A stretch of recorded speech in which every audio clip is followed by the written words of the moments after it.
सबसे पहले हम पढ़ेंगे इसकी 11 से 13 तक। लिखा, फिर उसने कहा, किसी मनुष्य के दो पुत्र थे।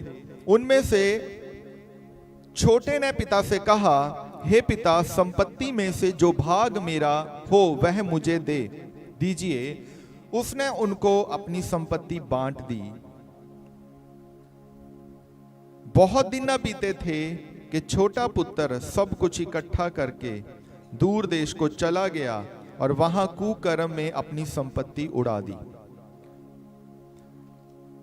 इस वचन में हम ये देखते हैं कि लिखा कि जो मनुष्य जिसके दो पुत्र हैं, उनमें से छोटे वाला, छोटा कौन होता है? जो बड़ा नहीं है। बिब्लिकली जो बड़ा है, जो जेठा है उसका, और जो छोटा है उसका, इन दोनों में एक डिफरेंस है। ये नहीं कि वो उम्र में बड़ा है या छोटा है, पर उनकी रिस्पॉन्सिबिलिटीज में, उनकी अथॉरिटीज में, उनके राइट में, कि उनको क्या अधिकार मिला है, उनके पास क्या परमिशन है, प्रिविलेज दी है, सब बातों को अब देखेंगे हम। जो ये छोटा है, यहां पे लिखा कि छोटे ने ये बोला, संपत्ति में से जो भाग मेरा हो वह मुझे दे दीजिए। और लिखा कि उसने उनको अपनी संपत्ति बांट दी। छोटा ये जिद कर रहा है कि जो मेरा हिस्सा मुझे दे दो, जो मेरा हिस्सा बनता वो मुझे दो। हिस्सा बड़े का भी है और हिस्सा छोटे का भी है। मांग कौन रहा है? जो छोटा है। अब कैरेक्टर पे जाना। अब यहां पे ये मत लेना कि उम्र में या घर में आपके कोई बड़ा है या छोटा है उसके विषय में बोला जा रहा है। ये बोला जा रहा है सोच के ऊपर, कि इस मनुष्य का, जो ये छोटा लड़का है, इसकी सोच क्या कहती है। ये मांगता है अपने पिता से कि जो मेरा है वो मुझे दे दे, और उसके बाद उसके पिता ने उसको दे दिया जो उसका प्रॉपर्टी में उसकी साझेदारी थी, उसके साथ उसको बांटा और उसको दे दिया कि ये जगह अब तेरी है। लिखा, बहुत दिन ना बीते थे जब उनकी डिवीजन की गई, उनको बांटा गया। उसके बाद थोड़े ही दिन निकले, क्या हुआ कि छोटे ने अपना सारा कुछ इकट्ठा करके, क्या लिखा है वचन में, करके दूर देश को चला गया। उसने सारा कुछ बेचा, पैसा लिया और दूर निकल गया। और लिखा, वहां कुकर्म में अपनी संपत्ति उड़ा दी। अब यहां तक जो हमने पढ़ा, इसमें हम इस व्यक्ति के अंदर जो कैरेक्टर देखते हैं, अब उसके ऊपर देखेंगे। पहला, उसको यह है कि मुझे मेरा अलग से हिस्सा चाहिए। दूसरा, रिस्पॉन्सिबिलिटी जो रहती है, अभी जो बड़ा है वो अपने पिता का काम कर रहा है, वो भेड़ बकरियों को चारना हो, वो खेतों में काम करना हो, वो हर काम कर रहा है। साथ में ये भी है, बट ये वो काम नहीं करना चाहता।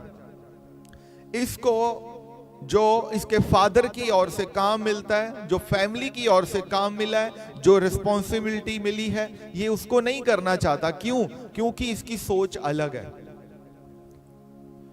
ये वो नहीं चाहता जो इसको पीछे से मिल रहा है, ये कुछ अपना करना चाहता है। इसलिए इसने बोला कि मुझे मेरा हिस्सा दो। पिता ने हिस्सा दे दिया।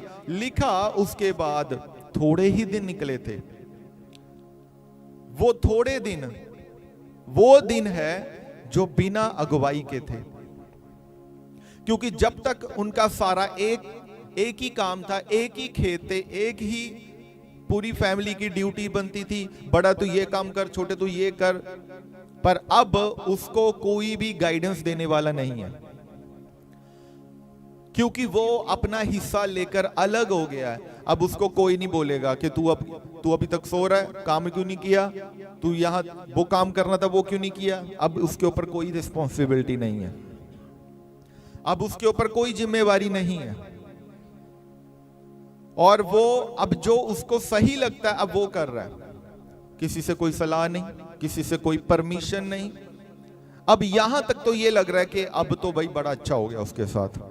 कहाँ रोज की चिक चिक होती थी। उसका फादर उसको बोलता ये काम कर, उसका बड़ा भाई उसको बोलता कि भाई तू खेत में जा, अब कोई टेंशन नहीं, अब किसी को कोई रिपोर्ट नहीं देनी, अब किसी को कोई नहीं बताना मैं क्या कर रहा हूं, मैं कहां जा रहा हूं। उसको ये आजादी लग रही थी। इसी आजादी की वजह से उसने अपना हिस्सा ले लिया था कि मुझे जो करना मैं करूंगा, आप मुझे मत बोलो। उसके फादर ने उसको दे दिया हिस्सा। लिखा कि बहुत दिन ना बीते थे कि छोटा अब क्या, अब जब अलग हो गया है तो अब कोई उसको बोल तो कुछ नहीं रहा, क्योंकि वो तो अलग हो गया। पर अभी भी उसके अंदर क्या है कि जब तक मैं इनके पास रहूंगा, जब तक इनके सामने रहूंगा, मैं वो चीजें नहीं कर सकता जो करना चाहता हूं। तो फिर इसने क्या सोचा? इसने सोचा कि क्यों ना सारा कुछ बेच दिया जाए और इस काम से, इस सारे झंझट से छुटकारा पा लिया जाए। इसने सारा कुछ अपना बेचा हिस्सा, पैसे लिए और दूर निकल गया। दूर का मतलब अब ना तो मुझे कोई देख रहा है, अब ना ही कोई मुझे जानता है। मैं एक नई जिंदगी शुरू करूंगा और ये नई जिंदगी मैं अपने तरीके से शुरू करूंगा। कितने समझ रहे हैं अब तक? मैं इस लाइफ को अपनी ओर से जीऊंगा। अब कोई मुझे डांटने वाला नहीं है, अब कोई मुझे रोकने वाला भी नहीं है, अब कोई मुझे सलाह देने वाला भी नहीं है। वो दूर देश में निकल गया। पैसा उसके पास है, पर वो कौन सा पैसा है? वो उसकी मेहनत का नहीं, वो उसको इनहेरिटेंस से मिला है, वो उसको औलाद होने के कारण मिला है, क्योंकि वो जिसकी औलाद है उसने उसको दिया। अब वो भाई से भी अलग है, अपने फादर से अलग है और दूर देश में है। और वहां पे क्या करता? वचन में लिखा कि और वहां कुकर्म में अपनी संपत्ति उड़ा दी। क्या किया उसने वहां पे जाकर?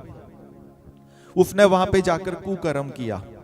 उसने सब वो गंदी बातों को किया, व्यभिचार को, सब तरह के गलत कामों को उसने किया।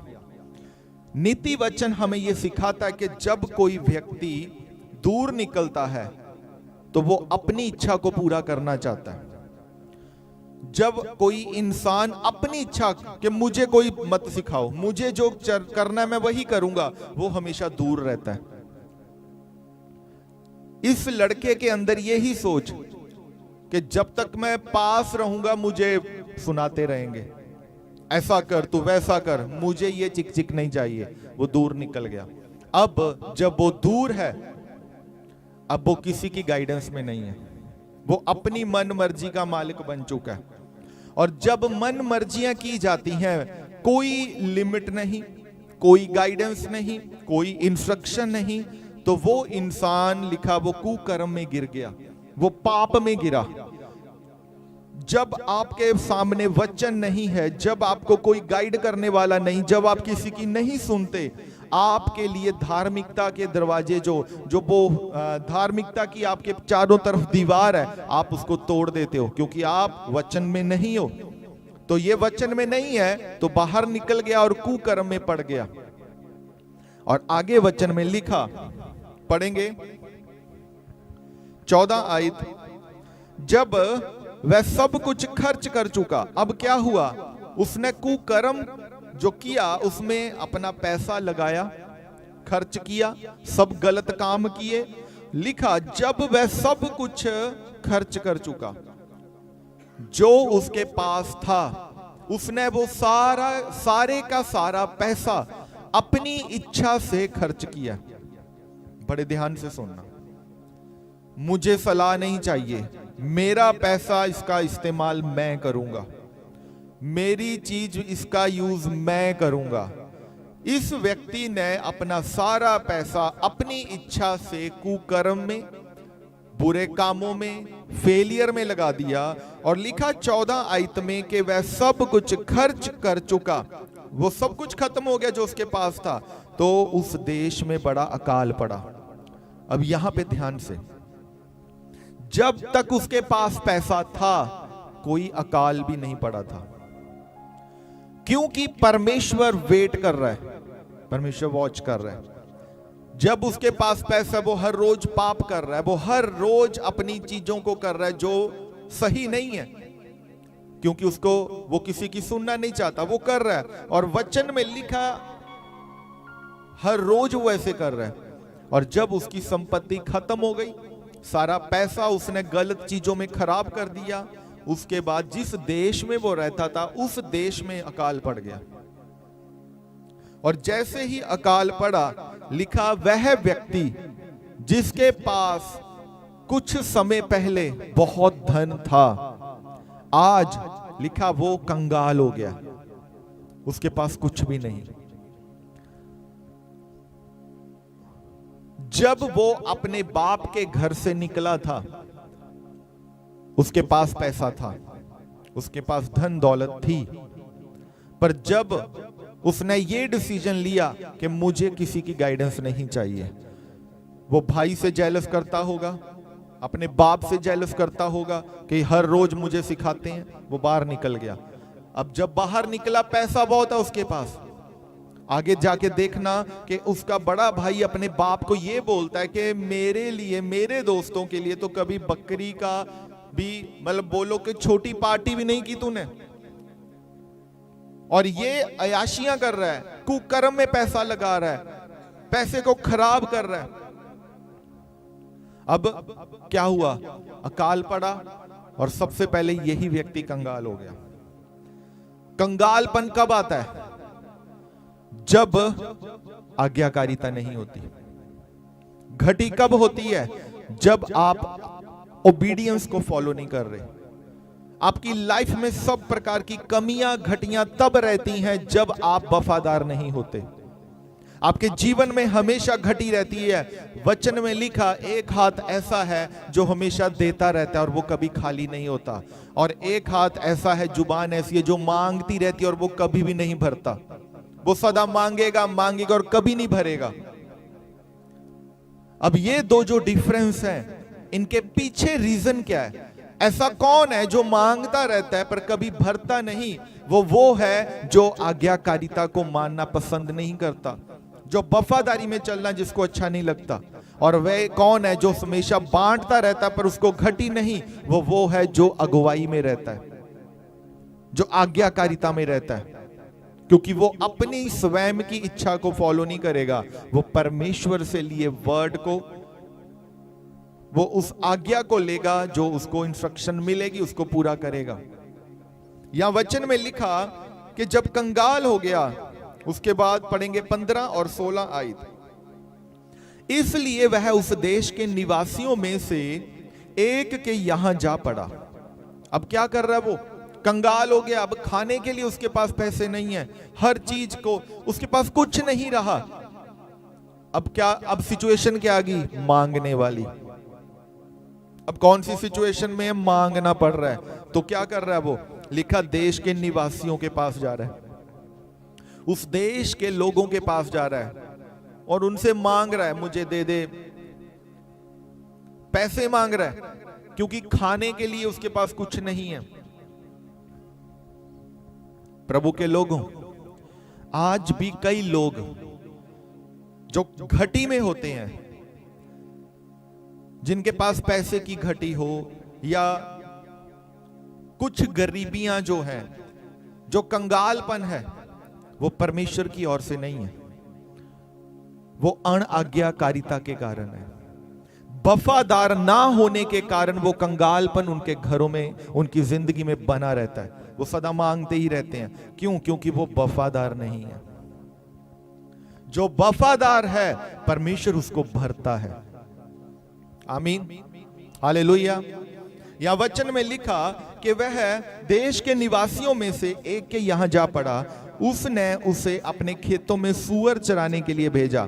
अब यहां पे इमेजिन करो कि वो व्यक्ति जो हर रोज पार्टियां कर रहा है, जो हर रोज लोगों के ऊपर खर्च कर रहा है, जो हर रोज वो वैश्या के साथ जा रहा है, उसको पैसे दे रहा है, कुकर्म कर रहा है, ऐसा व्यक्ति जो हर रोज हजारों खर्च कर रहा है, आज उसके पास खुद के खाने के लिए पैसे नहीं।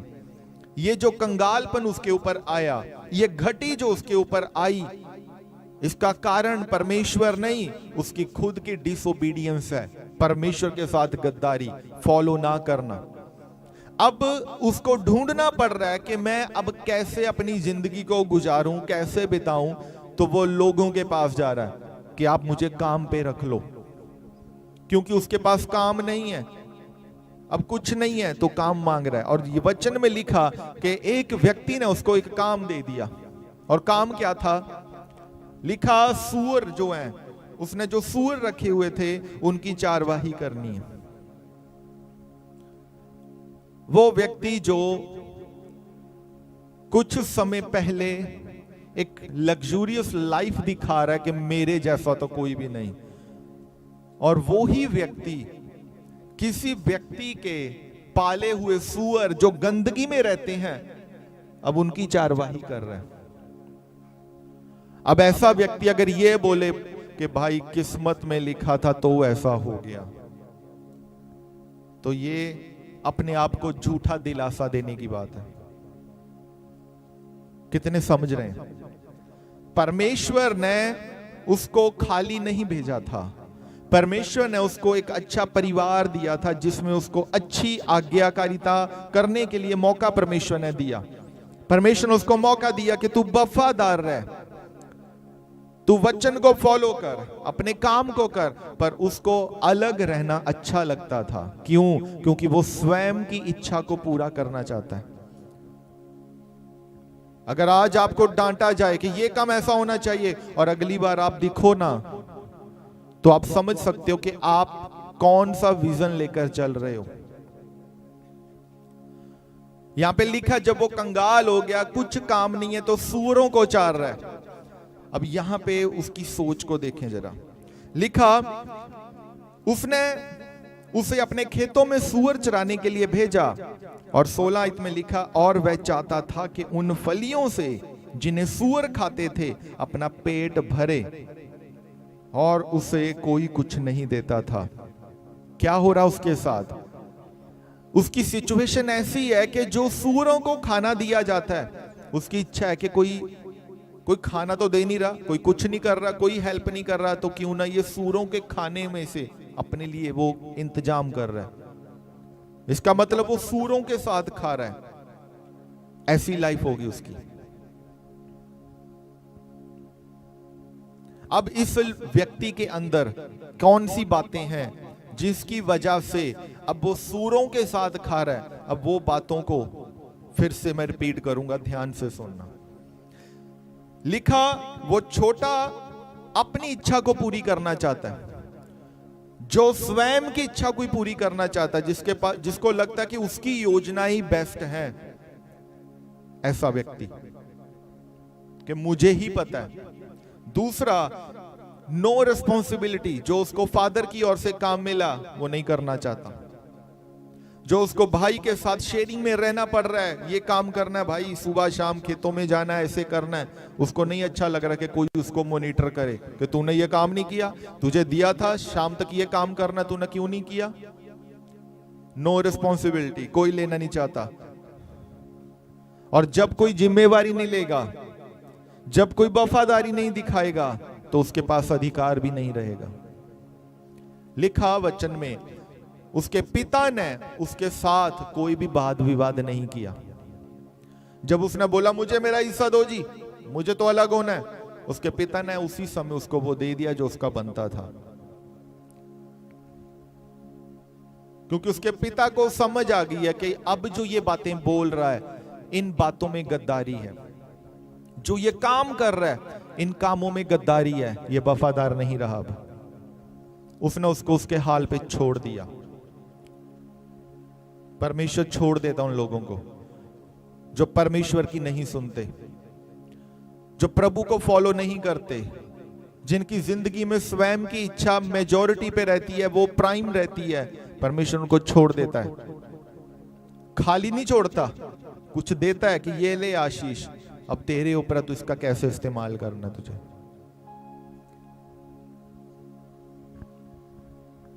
ये अलग होना चाहता है। क्यों? क्योंकि ये सेल्फ सेंटर्ड है, इसको अपना दिख रहा है। भाई भी इसी का है। वो जो इसको रोज बोलते हैं वो इसके भले के लिए बोलते हैं, पर इसको ये लग रहा है कि शायद वो इसकी बुराई कर रहे हैं। ये अलग है। और उसके बाद जैसे ही अलग हुआ, इसकी लाइफ में क्या हुआ? सबसे पहले जो वो चीजों को छिपके कर रहा था, कि किसी को पता ना चल जाए। जैसे ही वो अपने घर से अलग हुआ, वो सब बातों को खुल के कर रहा है। और लिखा वो दूर देश में चला गया। वो दूर देश में क्यों गया? कि पता ना चले अब किसी को, कि लोग बोले ये तो बड़ा अच्छा है जी, इसका फादर तो बड़ा अच्छा है, ये तो बड़े अच्छी फैमिली से है। वो दूर निकल गया कि कोई नहीं जानता, अब अपनी इच्छा करो पूरी। और लिखा उसके बाद उसके जीवन में क्या हुआ? उसकी सारी संपत्ति जो है वो कुकर्म ने खा ली। जो आपकी सोच, वो ही आपके लिए रिजल्ट लेकर आती है। जो आपकी सोच में चल रहा है, आपको उसी का रिजल्ट मिलेगा। इसकी सोच में ये था कि मुझे ये इन चीजों को करना है, वो कुकर्म में गया। उस कुकर्म की वजह से उसका सारा धन दौलत खत्म हो गया, उसकी सारी बरकत उसके पास से चली गई। वो सारा जो उसके पास परमेश्वर ने दिया, जो उसको लिया, जो उसने हक मांग के मुझे चाहिए, उसको मिल तो गया, पर वो चीजें वो अपनी जिंदगी में ठहर नहीं सकी, वो स्टे नहीं कर पाई बरकतें, वो आशीषें उसकी लाइफ में स्टे नहीं कर सकी। कंगाल हो गया। अब ये सिचुएशन आ गई कि देखना पड़ रहा है, लोगों से मांग रहा है, उद्धार मांग रहा है, किसी ने कुछ नहीं दिया। वो लोगों से पैसे मांग रहा है, कोई उसकी हेल्प नहीं कर रहा।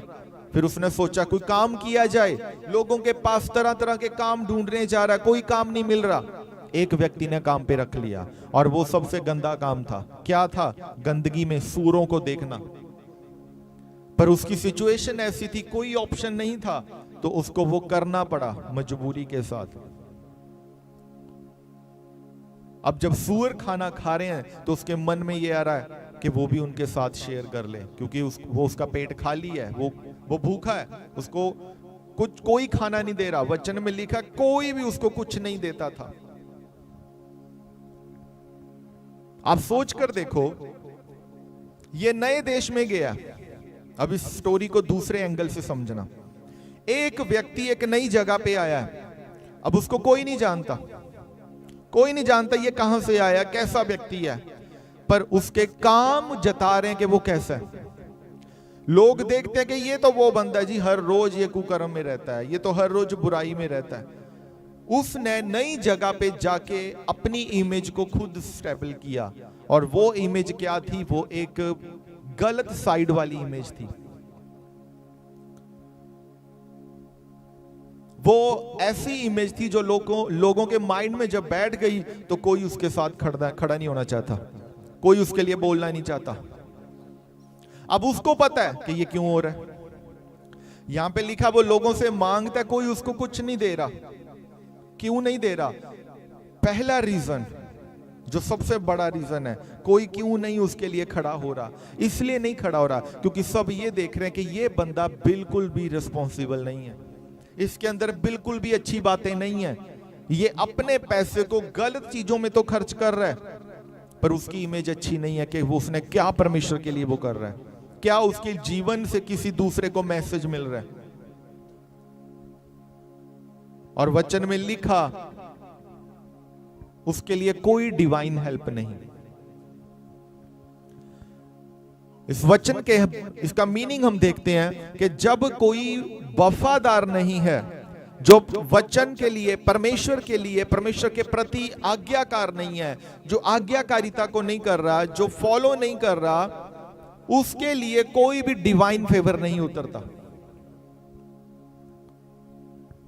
जब तक वो साथ था, उसके ऊपर फेवर आया। उसने बोला मुझे मेरा हिस्सा दे दो। कौन सा हिस्सा? कैसा हिस्सा?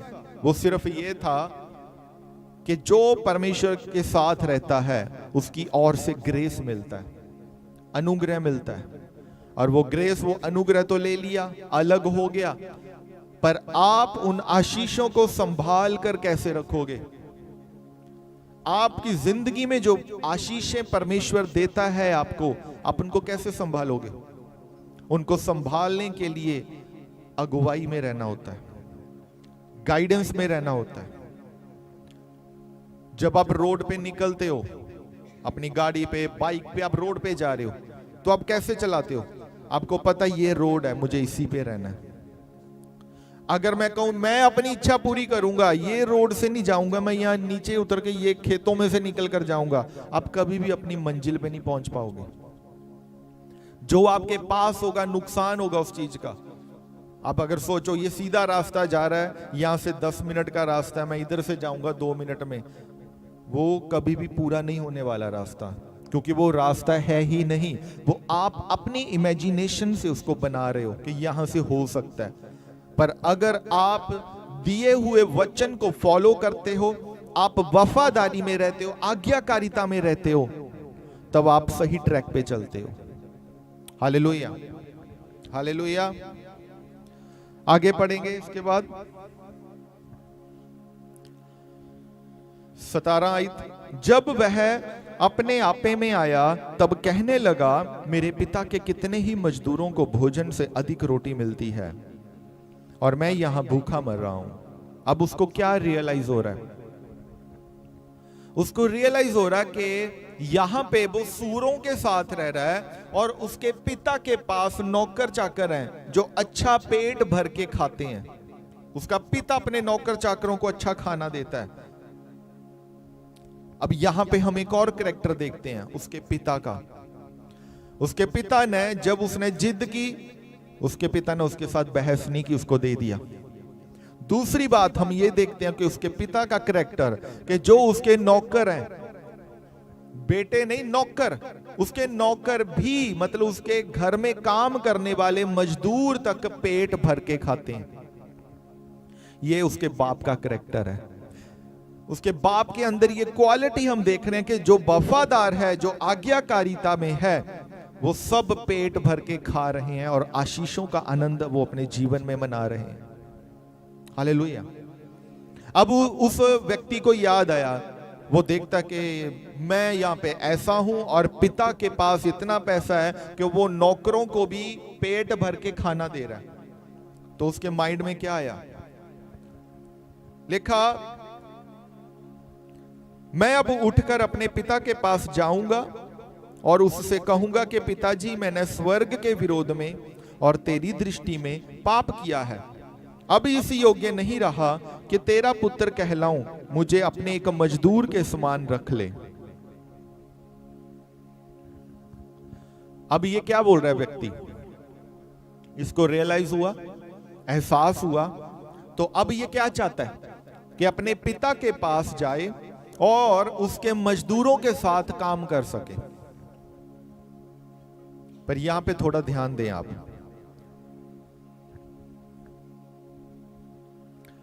इसकी जो 18 आयत है यहां पे लिखा, वो बोलता है कि मैं अपने पिता से कहूंगा कि पिताजी, मैंने स्वर्ग के विरोध में और तेरी दृष्टि में पाप किया। क्या किया इस लड़के ने? ये अब अंगीकार कर रहा है इस बात का कि इसने स्वर्ग के विरोध में पाप किया। स्वर्ग का विरोध। दूसरा कौन सा? अपने पिता की दृष्टि में पाप किया। कितने समझ रहे हैं? इस व्यक्ति ने 2 तरह के पाप किए। जो पहला है वो है स्वर्ग के विरोध में।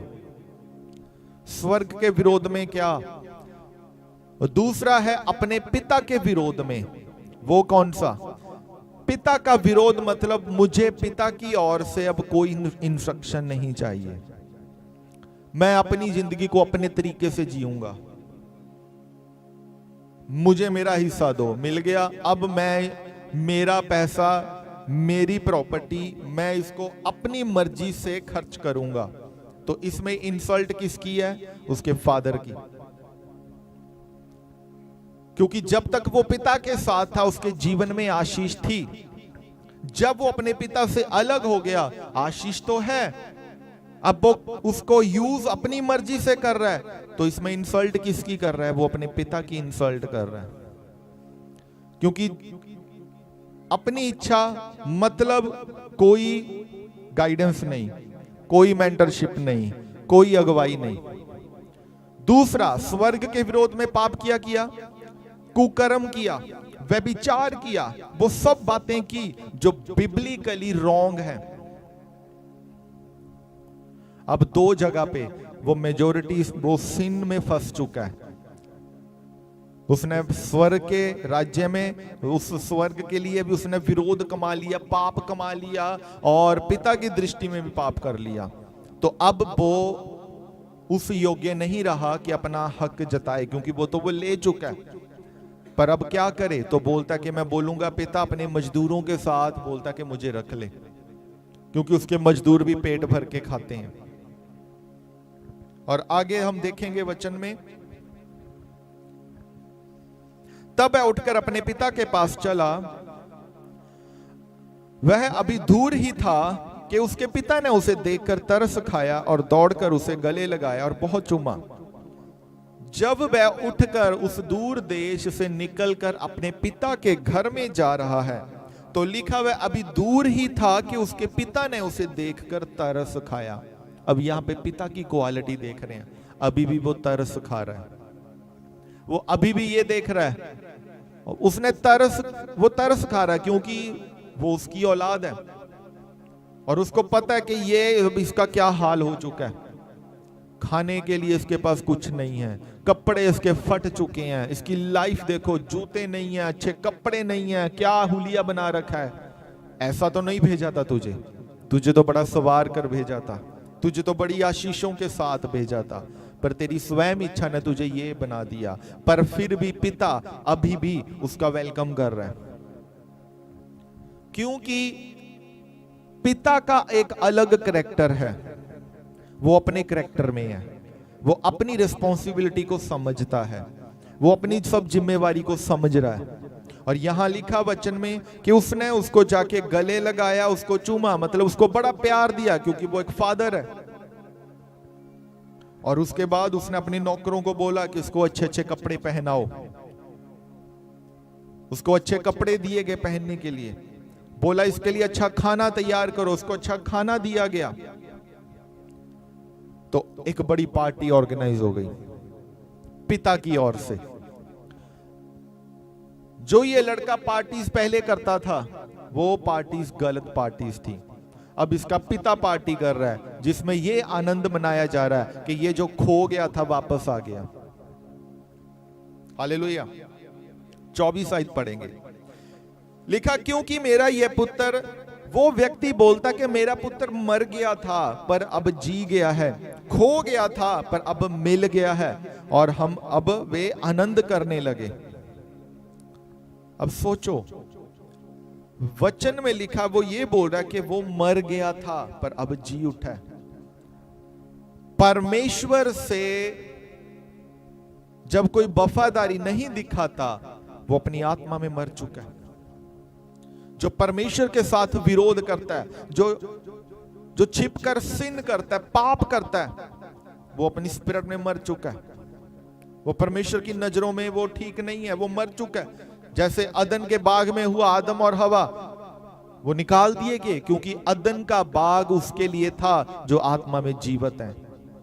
और आत्मा में जीवित रहने का मतलब है वफादारी में, परमेश्वर की आज्ञा में बने रहना। और यहां पे दूसरा लिखा, खो गया था। खोना क्या होता है? खोने का मतलब है कि वो कहीं नजर नहीं आ रहा। नजर कौन आएगा? जो सामने रहेगा। जो सामने रहेगा वो कौन होता है? जो हमेशा तैयार रहता है कि क्या आज्ञा पिता, वही सामने रहेगा। जिसको आज्ञा नहीं माननी वो दूर रहेगा, जिसको आज्ञा माननी है वो हर समय उपस्थित रहेगा। और यहां लिखा वे आनंद करने लगे। क्यों? क्योंकि वो वापस आ गया। अब हम देखेंगे उसके दूसरे बेटे की स्टोरी, जो बड़ा है, उसके कैरेक्टर को देखेंगे। लिखा वचन में पढ़ेंगे 25 और 26। परंतु उसका जेठा पुत्र खेत में था। जब वह आते हुए घर के निकट पहुंचा तो उसने गाने बजाने और नाचने का शब्द सुना। अतः उसने एक दास को बुलाकर पूछा, ये क्या हो रहा है? वो पूछ रहा है ये क्या हो रहा है। वो अब देखो कि ये जो इसका दूसरा लड़का है, ये शुरू से अपने पिता के साथ है। शुरू से ये दूसरा अलग हो गया था, बट ये शुरू से पिता के साथ है। और ये कहां पे अब 25 आयत में क्या लिखा, वो कहां पे है लिखा, वो खेत में है। खेत क्या दर्शा रहा है कि वो अब भी काम में लगा हुआ है, वो अभी भी वफादार है।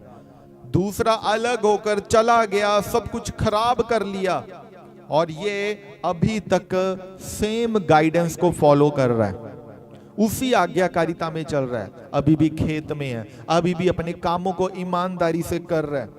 इसको ये भी नहीं पता कि घर में पार्टी कौन किस वजह से चल रही है। नौकरों से पूछ रहा है ये किस चीज का शोर है, ये गाना बजाना क्यों चल रहा है, तो उसका नौकर उसको बताता है कि तेरा भाई जो खो गया था वो वापस आया, और उसके लिए तेरे पिता ने एक बड़े भोज को, एक बड़ी पार्टी को अरेंज किया। आगे देखना, पढ़ेंगे इसका 28 आयत। लिखा, यह सुनकर वह क्रोध से भर गया और भीतर जाना ना चाहा। अब क्या हुआ, उसको क्रोध आ गया। हालेलुया। बड़े को क्रोध आ गया।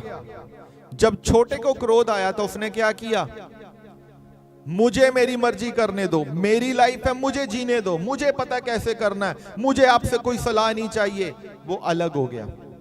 अब इसको गुस्सा आया और ये घर के बाहर खड़ा, अंदर ही अंदर ये कह रहा है कि ये क्यों है, ऐसा क्यों। अब आगे देखें क्या हुआ।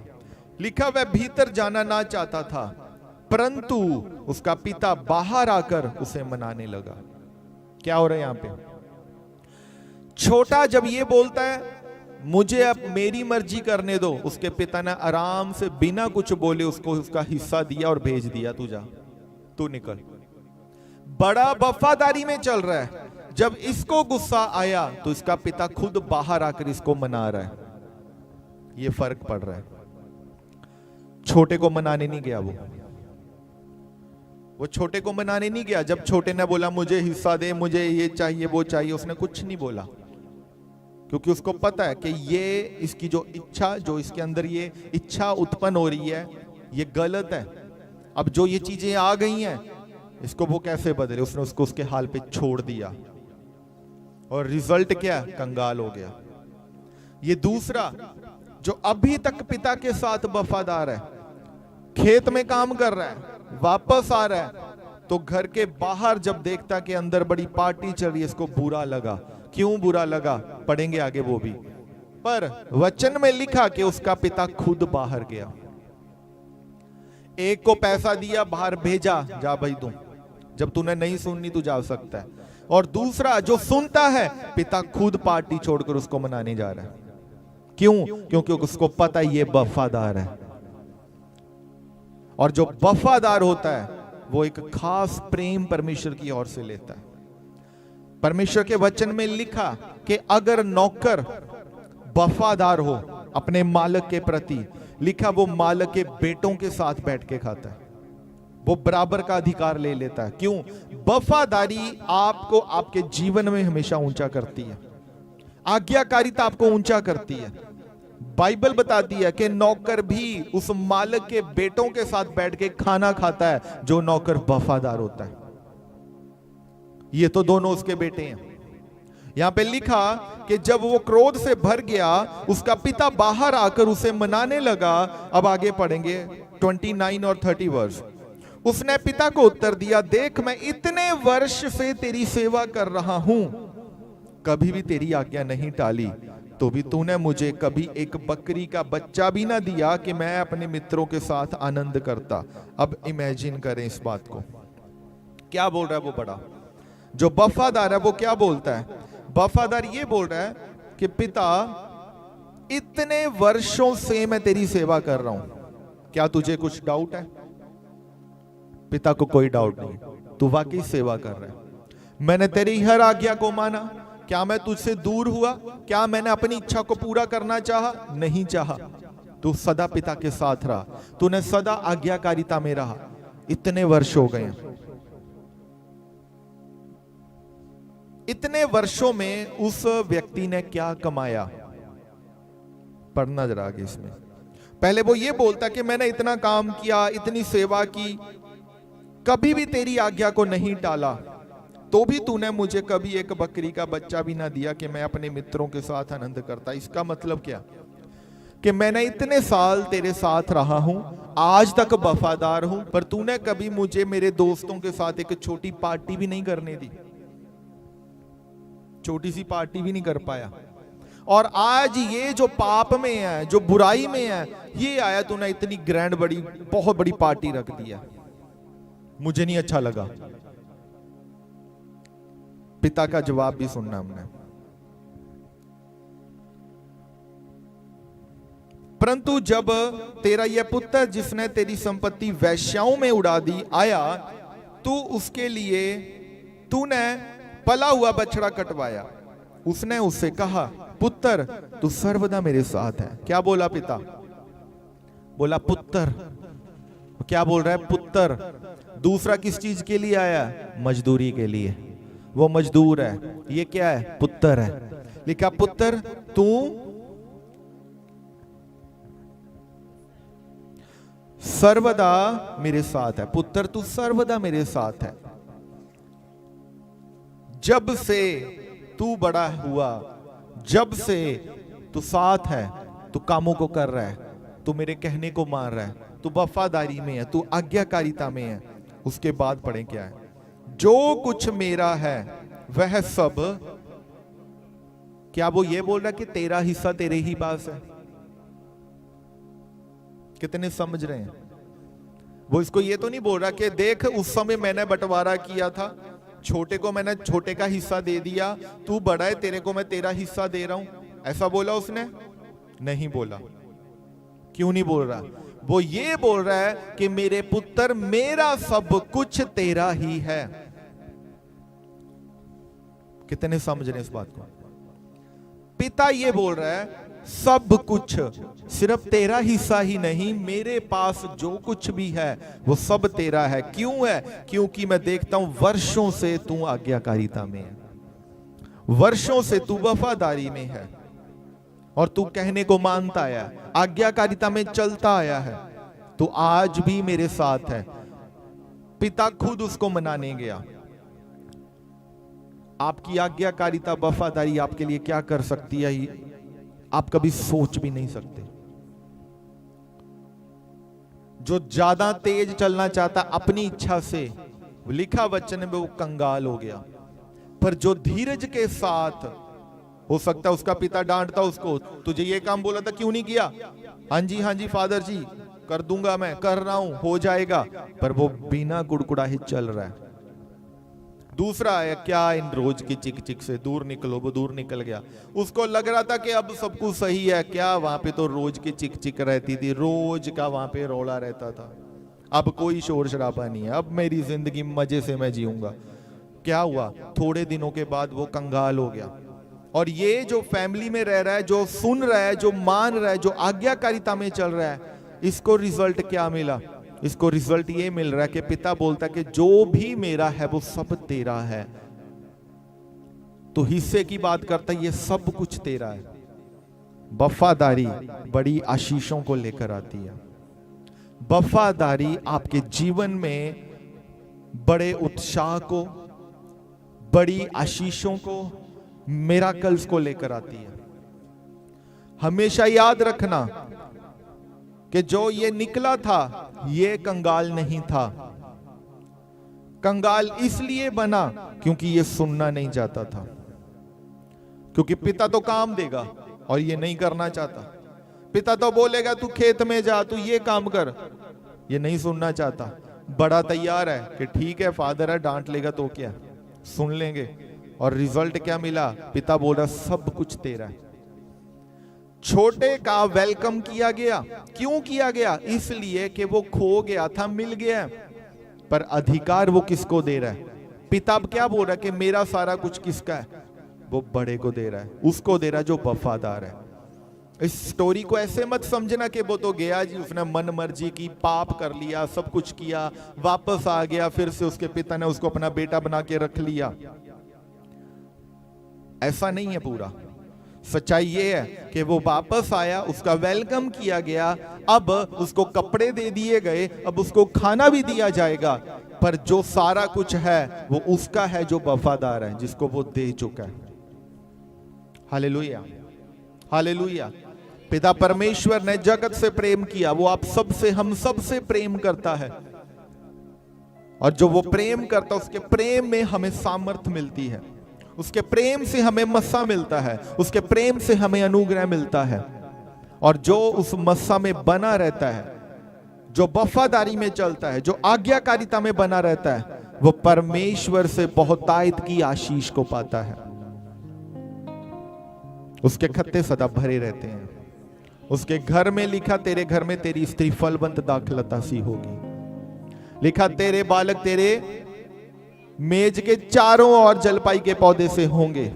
सुन, जो पुरुष यहोवा का भय मानता हो। जो यहोवा का भय मानता है वो आज्ञाकारिता को करता है, वो परमेश्वर के कामों को करता है, वो ओबीडियंस में रहता है, वो वफादारी में रहता है, और परमेश्वर उसके लिए बड़ी आशीषों को खोलता है। हालेलुया। प्रभु आप सबको बड़ी आशीष और बरकत दे इस वचन के द्वारा। सब धन्यवाद करेंगे एक बार। Hallelujah, hallelujah. पिता परमेश्वर जी, मैं प्रार्थना करता हूं तेरे इस वचन के सुने जाने से, इसके प्रकाशन से तेरे सब लोग अपनी जिंदगी में बड़ी आशीष और बरकतों को पाएं। आज से तेरे लोग वफादारी में बढ़ें प्रभु। आज से तेरे लोग उस बड़ी मिरास को तेरी ओर से ले सकें जो तेरी ओर से इनके लिए रखी गई है मेरे परमेश्वर। प्रभु तेरे लोग जो आज हमने वचन में पढ़ा वैसे ना हो कि स्वयं इच्छा पूरी करने वाले, तेरे लोग ऐसे हो कि पिता की जो इच्छा उसको पूरा करना है, जो मुझे काम मिला उसको करना है, जो मुझे गाइडेंस मिल रही है मुझे उसको लेना है। परमेश्वर तेरे लोगों को वफादारी का मस्सा दे प्रभु। मैं तुझसे मांगता हूं इनको वफादारी का मस्सा दे, आज्ञाकारिता में रहना इनको सिखाएं। पवित्र आत्मा, पवित्र आत्मा इनको सिखाएं आज्ञाकारिता में रहना।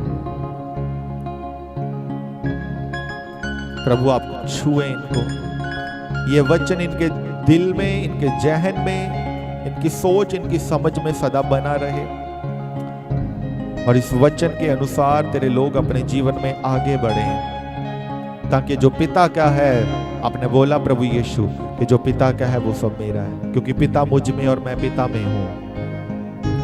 प्रभु यीशु मसीह के नाम में पिता तेरे लोग आज के बाद वफादारी में बढ़े, आज के बाद प्रभु ये आज्ञाकारिता में बढ़े, आज के बाद परमेश्वर तेरी आज्ञा के अनुसार चलने वाले हों। तो छू प्रभु इनको, इनकी जिंदगियों को बदल। जैसे चुंगी लेने वाला प्रभु वो अपने जीवन में सब बुराइयों में था, पर जैसे ही प्रभु आपने उसको पुकारा उसका जीवन बदला, क्योंकि उसने प्रभु आपकी आवाज को सुना और उसने ये फैसला किया कि मैं आज से प्रभु तेरे पीछे ही चलूंगा। और उसने जो कुछ लूटा वो सब लूट मार उसने डबल करके वापस कर दी। ये समर्पण है, क्योंकि आज से प्रभु हमें तेरे पीछे ही चलना है।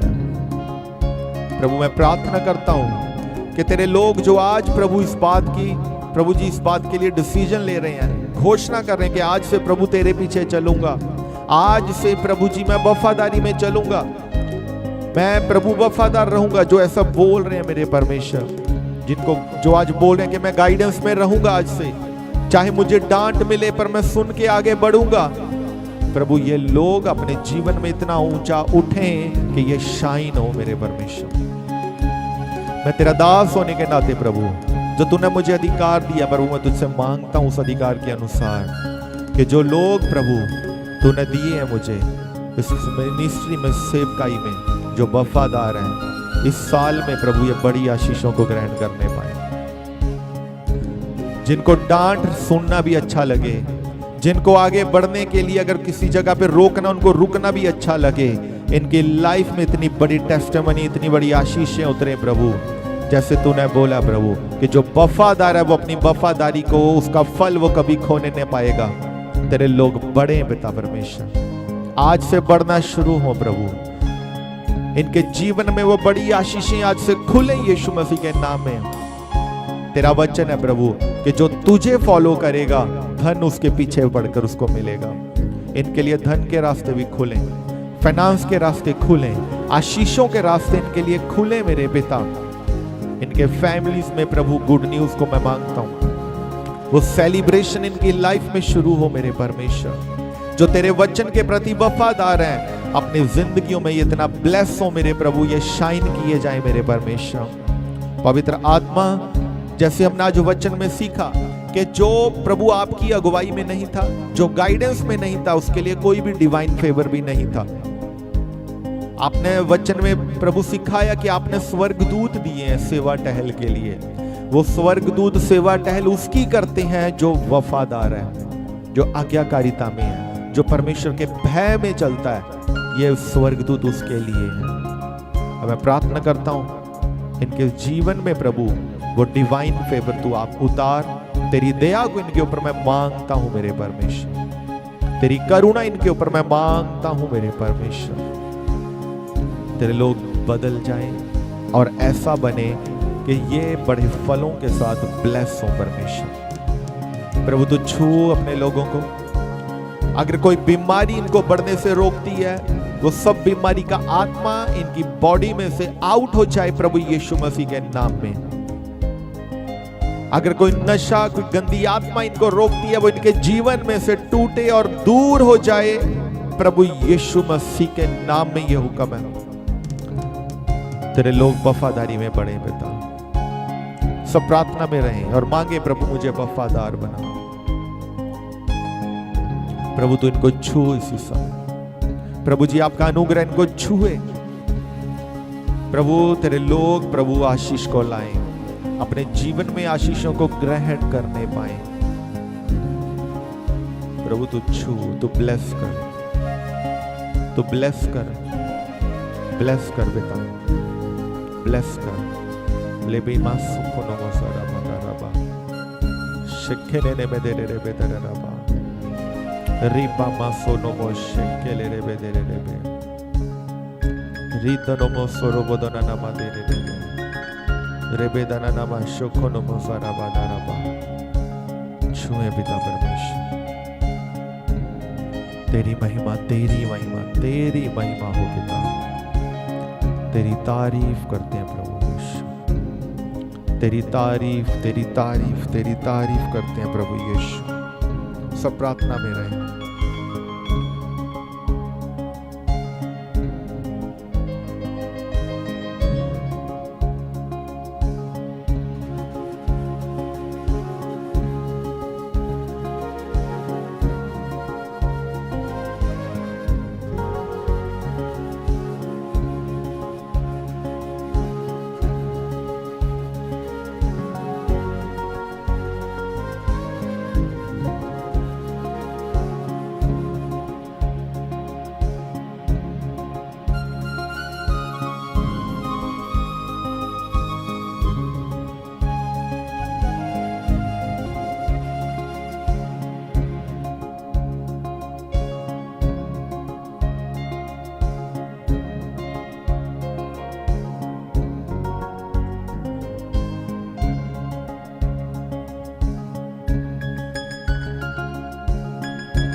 पिता परमेश्वर, मैं प्रार्थना करता हूं प्रभु,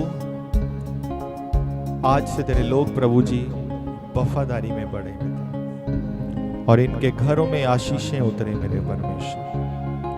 आप इनके खत्तों को भरें प्रभु, किसी प्रकार की कमी और घटी प्रभु इनके घर में, इनकी जिंदगी में ना रहे।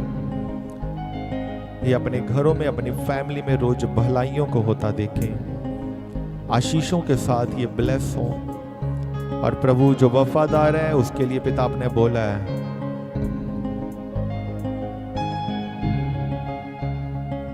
कि तूने बोला है वचन में लिखा भजन संहिता में कि मैं लड़कपन से देखता आया हूं, मैंने कभी भी परमेश्वर के डरवैयों को मांगते नहीं देखा। जो लोग वफादार हैं, जो लोग भय में चलते हैं, जो लोग सच्चाई में चलते हैं, प्रभु तेरे लोगों को कभी किसी से मांगने की जरूरत ना पड़े। और ये सिर्फ इमोशनल नहीं, ये स्पिरिचुअली और ये प्रैक्टिकली वर्ड आपके जीवन में पूरा हो। प्रभु के लोगों, प्रभु का वचन है वो आपको घटी नहीं रहने देगा।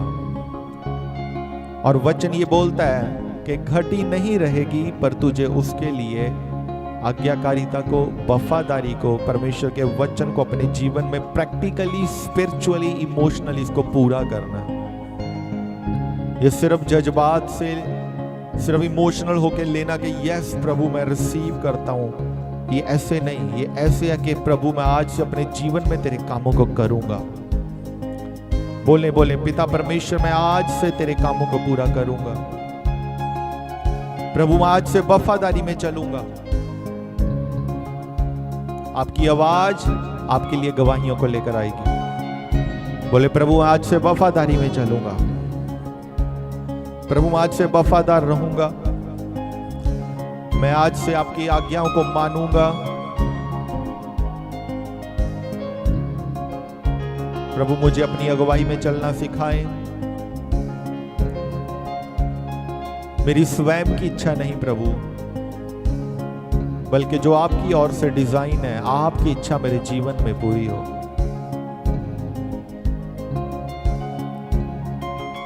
पिता तेरा धन्यवाद करता हूं प्रभु, मैं इन सब के लिए आशीष मांगता हूं, बरकत मांगता हूं, इनके घरों में, इनकी जिंदगियों में शांति और तसल्ली को मांगता हूं।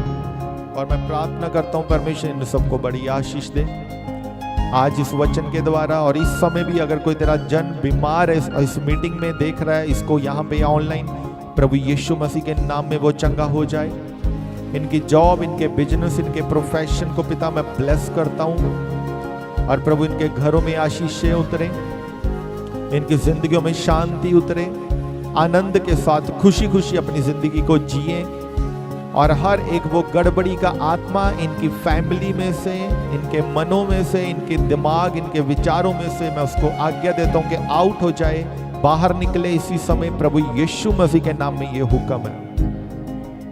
हर एक बैड काउंसलिंग इनके जीवन में से नाश हो प्रभु। वो काउंसलिंग जो प्रभु नॉन बिब्लिकल है, वो काउंसलिंग प्रभु जो पाप की ओर अट्रैक्ट करती है, वो काउंसलिंग प्रभु जो शैतान की ओर से है, वो सब काउंसलिंग, वो सब गड़बड़ी का आत्मा इनकी लाइफ में से मैं आउट करता हूं यीशु मसीह के नाम में।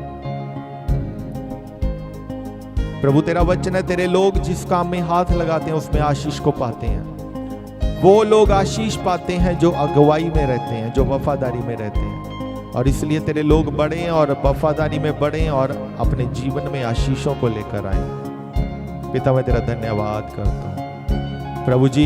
इस पूरे हफ्ते को प्रभु यीशु मसीह के नाम में हम जीत लेते हैं। पिता तेरा धन्यवाद करते हैं। सारा आदर, जलाल, महिमा प्रभु यीशु हम आपके नाम को देते हैं। और इस प्रार्थना को हमारे मुक्तिदाता, उद्धारकर्ता प्रभु यीशु मसीह के जिंदा और सामर्थी नाम में होकर मांगते हैं। आमीन, आमीन, आमीन। Thank you Jesus. सब तारीफ करें। God bless you all.